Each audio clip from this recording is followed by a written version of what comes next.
All right. All right, everyone. Last time you remember, we were going through chapters 1 to 9. Yes, chapters 1 to 9. Mix King was there. So right now, we are on chapter 10 of Rocky and Bullwinkle and the Metal-Munching Mice. Yeah, so like what the Rocky, like what will our version of William Comrade.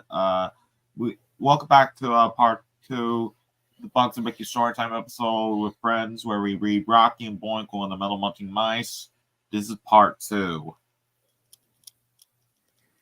All right. Right here, we got the same people, except for Mix King, which he is in Local Boy's stream. Yeah. Which is... I bet he didn't know that he's supposed to be in this stream. Well, it's okay. Pretty sure he will have a great... I mean, like... Any stream? They join. Alright, here we go. Alright, since you... Alright, so let's get started with chapter 10. And yes, Alex will obviously be the narrator of this book, just like part 1. There are 10. Scrooched. Rocky put his hands on his hips and shook his head. No, they didn't, Bullwinkle. They got him. Sure enough, the mysterious spaceship Ray had zapped the big cheese. He stood frozen like a statue. Birds came to rest on his head and shoulders, and weird as it was, Rocky knew he'd seen handiwork like this before. Bullwinkle, Rocky said. He's been scrooged. You know, the big cheese is actually Boris Badenov. Yeah. And our heroes knew that only moon men can scrooge people. The aliens from the spaceship turned out to be Gidney and Cloyd, their old friends from the moon. What are you doing down here? Rocky asked. All right, it's now time to cast the role of Gidney and Cloyd. All right, so who is going to be Gidney and Cloyd? I think a JT character did Gidney. Yeah. I think I'll be Gidney. Okay, Mario. And Boo, if you want, when Cloyd appears, you can meet him. Okay. I guess we can do that. Okay. We just bought another shipment of metal moon mice. Gidney said proudly. Rocky and Bullwinkle's eyes bulged. Could their friends be the ones behind all this full fiendish plot?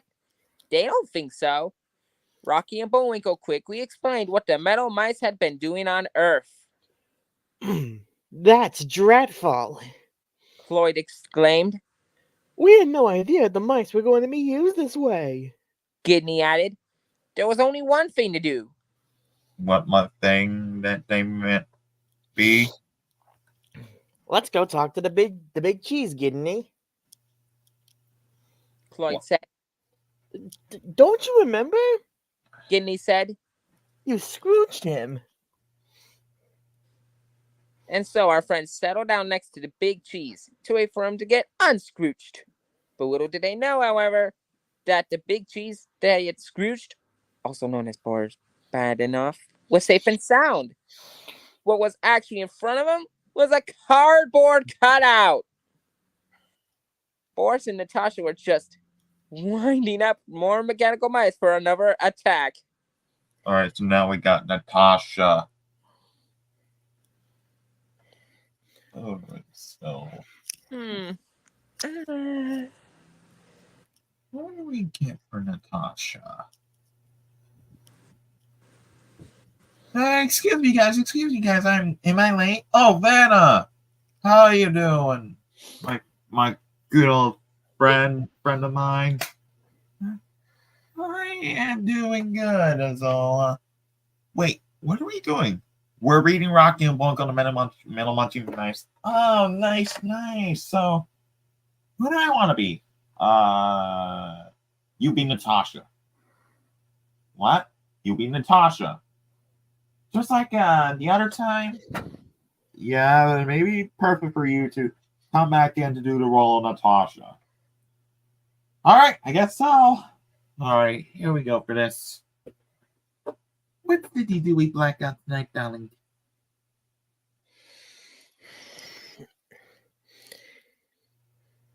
Not gonna lie, you did a good Pennsylvanian accent. What do you mean? So do you and Natasha have a lot of common? What? Me and Natasha have nothing really in common. Oh! Okay. Natasha asked. All right, who is this? Oh, it's Natasha. Oh, yeah. Oops! Get the page. Oopsies. Let's pick one scientifically. Boris said. He flung a dart at the map of the United States that hung on the wall. Natasha clapped her hands. What a function, darling. Perfect. Boris exclaimed. Moments later, Rocky and friends were stunned to see a huge army of metal mice streaming out of the mansion.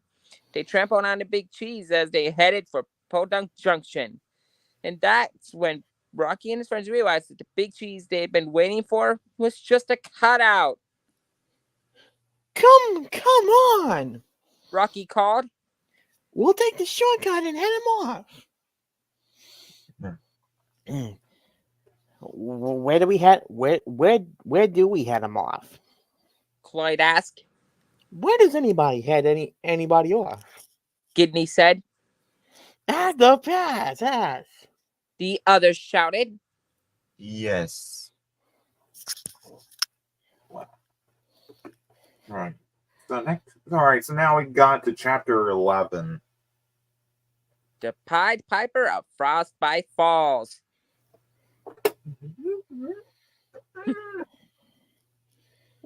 A Pied Piper part.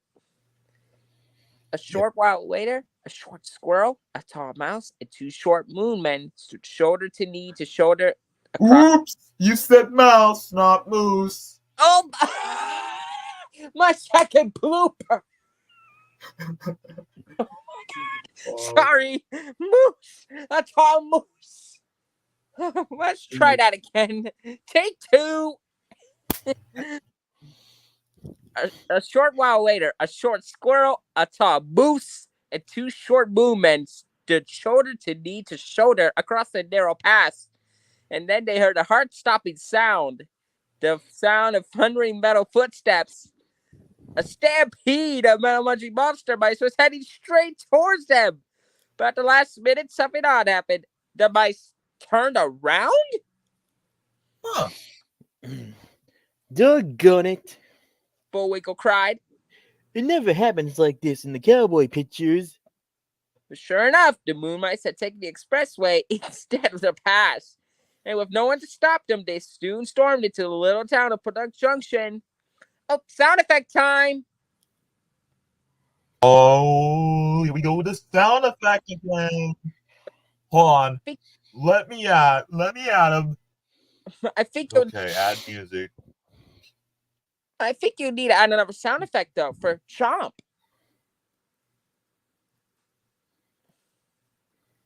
All right, music. Oh, don't tell me. All right. Going good. Now keep that in mind. I set this to 50 because it's to hear our voices better. All right.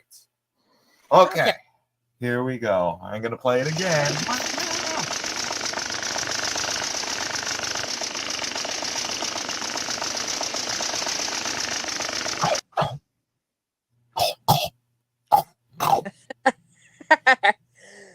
One by one, all the TVs in Podunk Junction went out. What was that? That was a chomp. Back at the pass, Rocky and his friends were out of ideas. We sure could use one of them Pied Piper fellas. Bullwinkle muttered. Bullwinkle, that's it. Rocky cried. We'll advertise for a Pied Piper to get rid of the moon mice. Heck yeah, they were. A short time later, an ad appeared on the Frostbite Falls. Picayune? I think I said that right. Picayune? Okay, Picayune Ledger. Wanted. Pied Piper to get rid of moon mice. Make big money. Whistle while you work. A piper showed up right away to interview for the job.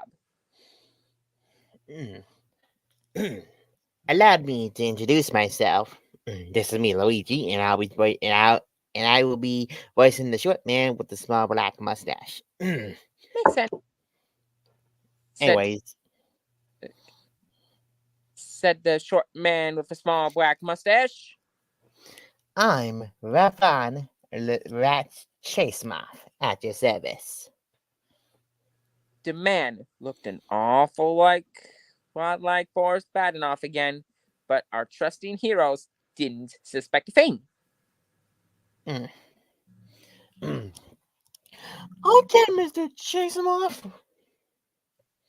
Rocky said, We'll pay you $1 for every metal-munching mouse you pipe away from here. Wow. dollar signs swam before Mr. Chasemoff's eyes. Ching! All the work are guaranteed. Granted? Guaranteed, he said. Just leave it to me. Soon our heroes were surprised and also pleased to see Mr. Chasemoff piping away a whole line of moon mice. Or at least it looked that way. The piper was just marching the mice in a big circle. He took the same ones by again and again. But our heroes didn't know that. But at the end of the day, Rocky added up the bill. Gee, we owe him close to $6,000. He exclaimed. But it's worth it if it means the end of the moon mice. Rocky and his friends were thrilled to finally solve the country's biggest problem. Yes. As the citizens of Podunk Junction cheered, our heroes quickly put up another TV antenna. Oh, here we go again. Cue the sound effect.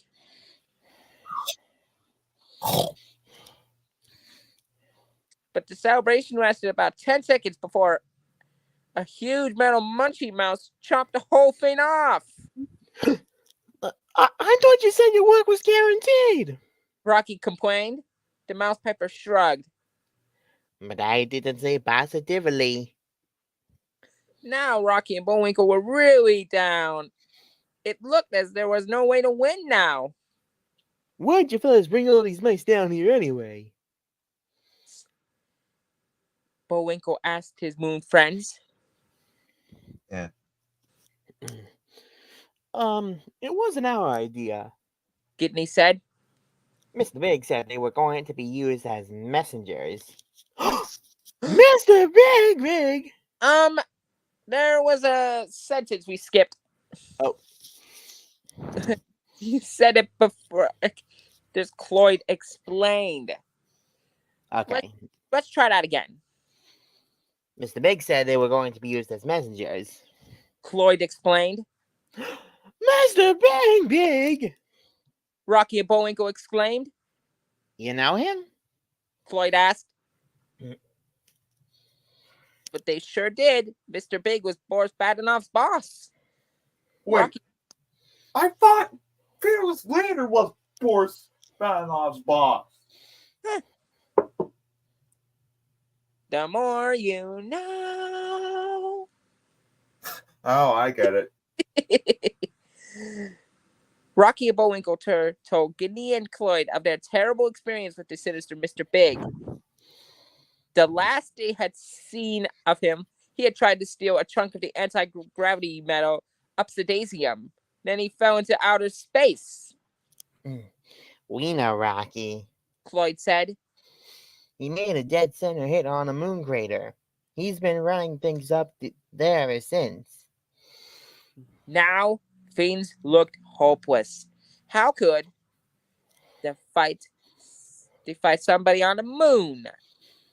Bullwinkle whipped out his ukulele. Maybe a little music would cheer us up. Then he began to play. But seconds into the song, Gidney and Cloyd secretly wished they were back on the moon. Bullwinkle was awful. But suddenly, Bullwinkle's awful concert was interrupted. Our heroes and the Moonmen found themselves surrounded by thousands of mechanical mice. Oh yeah, the part I'm like, I gotta do reference to this.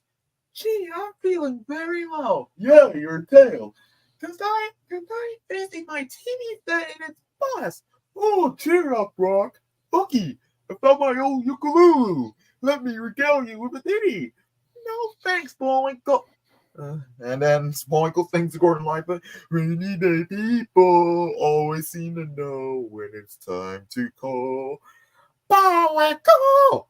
The rainy day people don't talk, they just listen till they heard it all.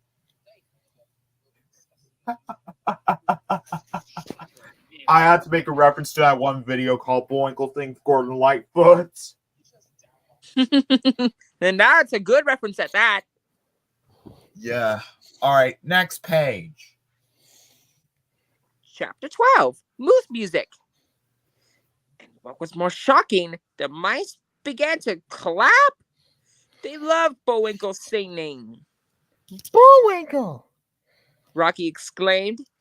You're an honest to goodness Pied Piper. Sing some more. I don't know any more tunes, Rock. Well, you better think of some fast. Rocky said. The mice began to get angry at Bullwinkle for stopping. They want him to play more music.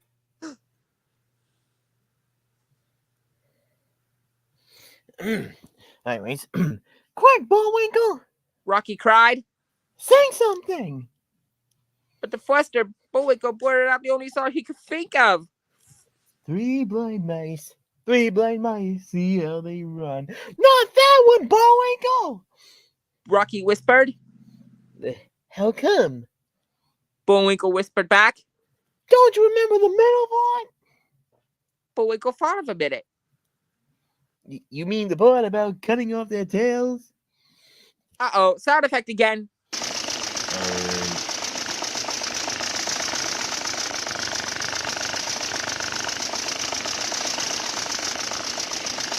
Uh-oh.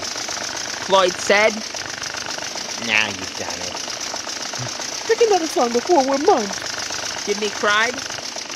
Under normal circumstances, Bullwinkle's brain ran a little slow. When he was terrified, it ground to a stop. He couldn't think of a thing. Oh, poor Bullwinkle. Oh no! Bullwinkle got brain drain! We sure could use a smart manager along about now. Bullwinkle moaned. Suddenly, a man dressed in a country western outfit and cowboy boots strode up to the boys. Hey, y'all ski. He said in a weird accent. It sounded like a mix of Southern and Russian. Allow me to introduce myself. The man had a small black mustache, but he looked awful like Boris Badenov again. But again, Rocky and his friends didn't seem to notice. He handed Rocky his card, which read, Colonel Tomsk Parkov, showbiz manager. Teenage Idol's a specialty. And most important, audiences controlled. Nice card. Our heroes hired him on the spot. Colonel Tomsk stood up right in front of the Mad Mice and waved his arms. Now Now look here, all you musical loving rats. We're all gonna hold a great big old concert in Colossus Stadium, and all you mice get in for free. How about that? And the mice clapped, whistled, and screamed. Boris chuckled. There was more than one way to catch a mouse. Like that mousetrap, like it failed. Query. Chapter 13. Take it away, Bullwinkle! Later that day, Colonel Tomsk and our boys arrived at the huge saucer-shaped stadium. It was already jam-packed with moon mice. Anyways, all right. So let's see. And now, Mr. Gordon, Mr. Gordon, throw a present from your fans. Colonel Tomsk held up a ukulele with a long electric cord hanging down. Electric ukulele. He explained. Plays twice as bad and twice as loud. Bullwinkle was touched. Gee, thanks. Boris struggled to hide his giggles. Let me plug it in for you. It's the least I could do. As Colonel Tomsk walked away with the electric cord, Natasha whispered, Ordy's darling, you ripped. Don't you believe it? Boris whispered back. Then he showed her what he had planned. He opened a small door in one of the columns that supported the stadium. Natasha looked inside. Darling, it's full of TNT. Wait, TNT? Oh my goodness! Oh, God. Anyway. What if there was creepers? That would be bad. Yeah. And if Boomtown existed, I bet Boris stole all those TNT from them. I don't think they'd be too pleased with that. Yeah. Boris explained that every column in this stadium was full of the same darn explosive. Whole stadium is regular living bomb. He added cheerfully. How did they want it to go off? Natasha asked. How else? Look, Moose's electric ukulele. The first chord he hits, boom, will be his last. Oh, no. Oh, dear. This is not going to end well. Natasha's eyes sparkled like diamonds. The raven-haired villainess adored the idea. Don't they want people about the Metal-Munching mice too? Boris shrugged and glanced at the moon. There's plenty more where they came from. But unknown to Boris, an important decision was being made up on the moon that was very moment. Mr. Big had just gotten in some startling news. All right. Mr. Big. And not to be confused with the character from Zootopia. Right. All right. Let's see. Creator, why don't you try to be Mr. Big? Me? Yeah. I know you have a shirt with the Godfather on it, and you like the Godfather.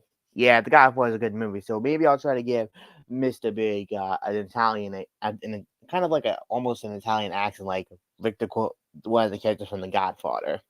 All right, give it your best shot. All right, here we go. We've run out of materials, Mr. Oh, so that's one of his assistants there. So I'll do the honors. We've run out of materials, Mr. Big. Said one of his moon men assistants. There's not another moon mouse to be made. Mr. Big thought a moment. Oh, well, it really doesn't matter. There's 100,000 of them down there on Earth already, and they should have finished their terrible task by now. I think I'll go down there and check up on them. Mr. Big boarded a spaceship and blasted off towards Earth. But unaware of their boss's approach, Boris and Natasha watched the stadium from a safe distance. and with their fingers in their ears. Bullwinkle was about to go on stage to play his electric ukulele for a stadium full of metal-munching mice. But would his performance blow them all away? Literally? I hope not. Chapter 14. Rock and Rocket! Bullwinkle, wait! Rocky stopped his starstruck friend in his tracks before he could even enter the stadium. Did you tune your ukulele? Shucks, no. Bullwinkle replied. I'll do it right away. He cleared his throat and flexed his fingers. Then he plucked the strings. My dog has... Boo!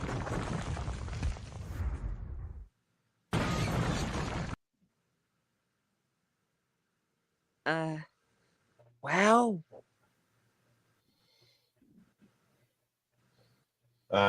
Justin, Wario, you're on. Well, that's that, Natasha. Boris smirked. oh no, the stadium blew up. No. Oh. Well, wait a minute. Not quite, darling. Natasha pointed out. Look.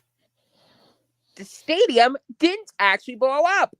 Instead, the TNT in the columns of the stadium acted like a series of giant rockets. An enormous bowl of the stadium rocketed into space. But unfortunately, at exactly the same time, another spaceship was heading towards Earth. Crash! High above Earth, the stadium full of metal-munching mice tracked Mr. Big spaceship. And amazingly, the stadium saucer made it through and landed safely on the moon. But back on Earth, our heroes watched it all. Bullwinkle, you did it! Rocky cheered. They're back on the moon. Chloe cried.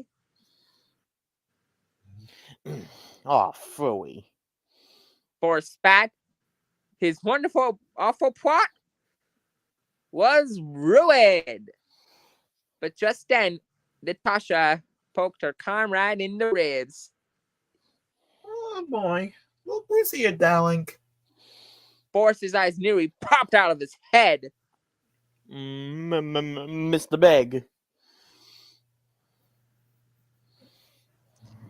Mr. Big glared back.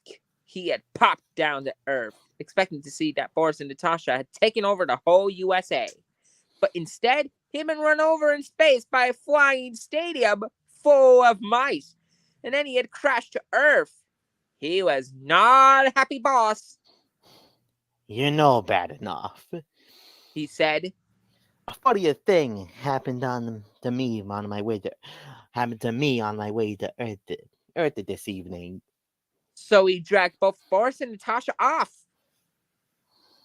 Well, to tell them all about it. Well, Bullwinkle, Rocky said with a smile.